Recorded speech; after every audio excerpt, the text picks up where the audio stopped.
docteur, on va parler des cervicales. Ouais, on va se détendre un peu. Ouais, parce que ça peut être très douloureux, les cervicales qui bloquent. Alors vous aussi, vous allez sur les réseaux sociaux.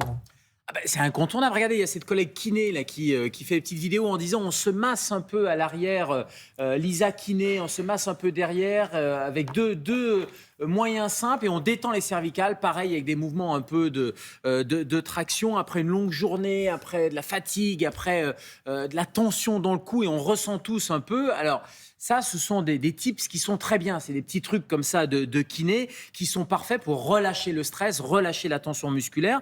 Parce que dans les causes courantes de cervicalgie, c'est ça le nom savant pour dire j'ai mal au cervical, ce sont des cervicalgies. Il y a la mauvaise posture au travail, la mauvaise posture devant son écran, la mauvaise posture en conduisant sa voiture.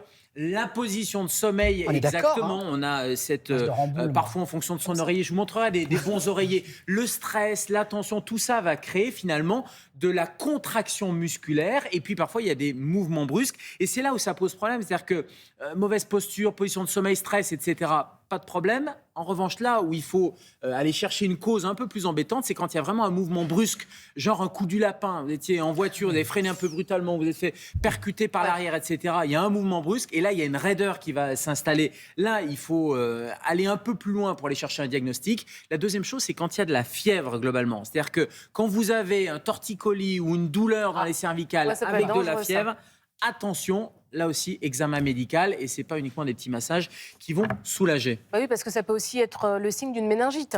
Alors, on pense souvent à méningite. Le cou raide. Oui, c'est plus une raideur, exactement, Damien. C'est plus une raideur de la nuque qu'un torticolis. Mais on peut avoir... Vous savez, le médecin, il vous fait comme ça pencher la tête un peu en avant. Et quand c'est très raide, notamment chez les enfants, ça peut être un signe de méningite. Sauf qu'il y a la raideur du cou, plus de la fièvre, plus des maux de tête, plus éventuellement des petites taches comme ça sur le corps. Et là, évidemment, il ne faut pas traîner. Mais voilà pourquoi, quand on a une raideur du cou, un torticolis avec de la fièvre, on pense méningite, on pense aussi infection d'un disque vertébral. Ça peut arriver. Et là, on ne se pose pas de questions. Consultation médicale. Dans les autres cas simples, on va pouvoir gérer à la maison, évidemment. Mais qu'est-ce qui est conseillé de faire? Est-ce qu'il faut s'étirer, par exemple? On s'étire. Alors, ce que montrait la kiné, c'est très bien. On peut masser l'arrière parce que quand il y a des céphalées de tension, ça fait des céphalées un peu en casque. Vous savez, ça remonte comme ça, comme si c'était un casque sur la tête. On peut faire des mouvements de rotation, toujours les épaules un peu basses. L'idée, c'est vraiment de faire du relâchement musculaire. Il y a un instrument médical qui est formidable. Regardez, je vous l'ai amené, cet instrument médical. Je vous montre la photo. Vous l'utilisez les matins. Comment il s'appelle, cet instrument médical? Mais oui, le sèche-cheveux. Alors, c'est pas vraiment médical. Et comment ça marche, ça fait du bien. La chaleur, tout simplement.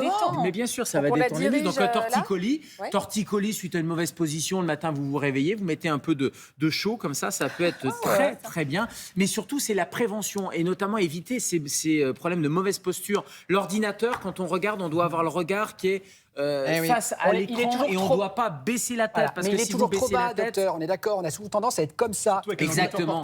Et puis, exactement, regardez tous les ados, ils sont comme ça sur leur portable. Et dans le lit, c'est une cata. Dans le lit, que les ados, c'est ça.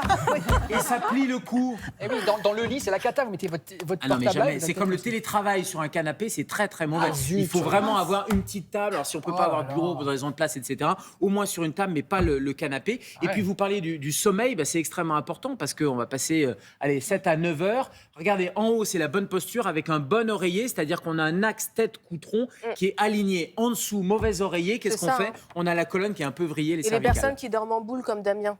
Vous le savez, oui, je l'ai dit, c'est vrai. Non, mais c'est une catastrophe. Moi, je dors en boule avec le bras comme ça, vous savez. Il paraît que c'est une catastrophe, les ça. oreillers à mémoire de forme, Du coup, je suis tout coincé. Oui, les oreillers à mémoire de forme ou les oreillers ergonomiques, c'est plutôt pas mal parce que ça maintient le cou dans une bonne position. Puis après, vous pouvez vous enrouler le bas du corps, mais pas le haut du corps. Merci, docteur Ça fait un nombre de Kierzek, trucs à toujours. penser.